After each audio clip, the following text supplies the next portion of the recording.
1970లో ఏర్పడిన సిమి సరిగ్గా 80వ దశకం ఆరంభంలోనే దక్షిణ కర్ణాటకలోని తీర ప్రాంతంలోకి ప్రవేశించింది. బీజేపీ స్థాపించిన కొన్నాళ్లకే జరిగిన కర్ణాటక శాసనసభ ఎన్నికల్లో తీర ప్రాంత నియోజకవర్గాల్లో ఆ పార్టీకి విశేషమైన ఆదరణ కూడా లభించింది. అప్పటికే సిమి చాలా పెద్ద ఎత్తున రిక్రూట్మెంట్ యాక్టివిటీ చేస్తా ఉన్నది. బీజేపీ సహా ఇతర హిందూ సంఘాలు బలపడితే తమ ఉగ్రవాద కార్యకలాపాలు సాగవని భావించడంతో దాడులకు పూనుకోవడం మొదలైంది.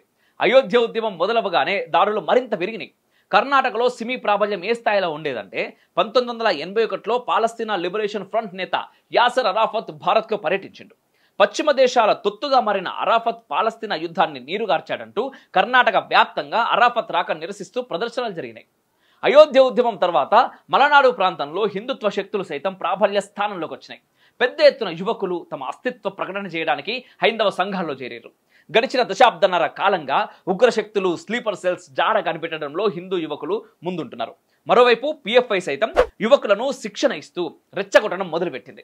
పిఎఫ్ఐ నిషేధం తర్వాత దిక్కుతోచని పరిస్థితిని ఎదుర్కొంటున్న ఉగ్రముఖలు MEC7ను కర్ణాటకలో స్థాపించాలని ఆరాటపడతా ఉన్నారు.